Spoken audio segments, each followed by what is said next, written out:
We were in the third minute of injury time at a soggy Stadium of Light when Patrick Dorgu teed up Matheus Cunha, and the Brazilian took aim with Manchester United's first shot on target of the entire game.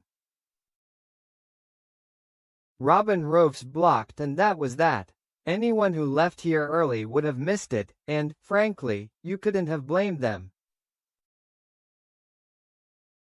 As well as Sunderland played in making this a very uncomfortable afternoon for Michael Carrick back in his native northeast, it wasn't a game that will live long in the memory. From a United perspective, the only players to emerge with any real credit aside from goalkeeper Sen Lammens were the ones who weren't playing. Casemiro and Benjamin Sesko were the two notable absentees among the 5 changes made by Carrick. They were replaced by Mason Mount and Joshua Zirkzee, and the Dutchman in particular failed to make the most of his first start since the beginning of December before his number went up just after the hour mark. Whether Zirkzee will still be a United player next season after 9 goals in 73 appearances remains to be seen, but this was a day that underlined the lack of depth that must be addressed before the club returns to the Champions League. I understand it's not always easy for any player when you haven't played for a little bit to come into the game, so I am certainly not judging any individual on just one performance today, said Carrick afterwards.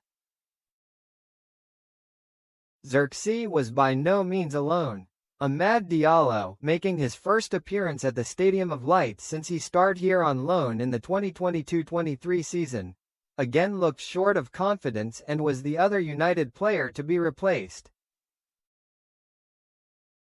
Diallo's most significant contribution to the contest came in the first half when he blocked Enzo Lafi's pass with an outstretched right arm in the box.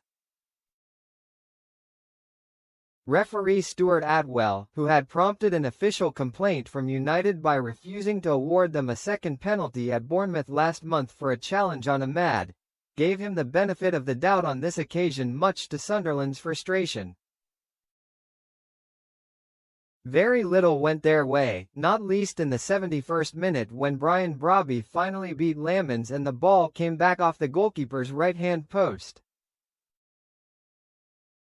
Lammens has been United's undisputed number 1 since making his debut against Sunderland in October, and he atoned for arguably the first clanger of his Old Trafford career in last weekend's win over Liverpool by earning his side a point here. The pick of his saves came in the 6th minute when he came out to deny Noah Siddiqui after he was sent clear by Lafi's fantastic through ball. Lammens also saved bravely at the feet of Brobby before denying the Dutchman again in the second half, saving one-on-one from another opportunity created by Lafi. The changes left United disjointed and they badly missed Casemiro, which is a worry given that they will only have him for 2 more games. Going up against a midfielder of Granit Xhaka's experience and ability only highlighted the Brazil star's absence. Casemiro on one side and Granit on the other are not the most physical players in the league in duels and so on, but they manage teammates and the flow of the squad, and for that they are so important, said Sunderland boss Regis Lebris. United did threaten on the rare occasion they were able to beat Sunderland's press and get out of their own half, but Amad curled wide when Bruno Fernandes squared a free kick to him, and Zirkzee headed over from Cunha's cross. It spoke volumes about United's performance that they didn't have a shot on target before the break for the first time in the Premier League this season, and had to wait until injury time of the second period for Cunha to test Roufs. After winning the FWA Footballer of the Year award on Friday, Fernandes was looking for the assist that would have given him a share of the Premier League assist record but never came close to succeeding as United laboured and their frustration grew. The United captain ended the game crying foul after he was floored by what looked like an elbow from substitute Nilson Angulo.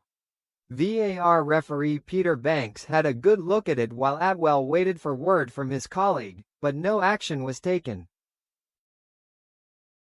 "I genuinely haven't seen it on TV," said Carrick. "Bruno said there was contact, and he wasn't too happy about it when he came in. The staff on the bench weren't too happy with it as well. I don't know. I am getting a little bit confused with what's going on really, so I just might as well stay out of it."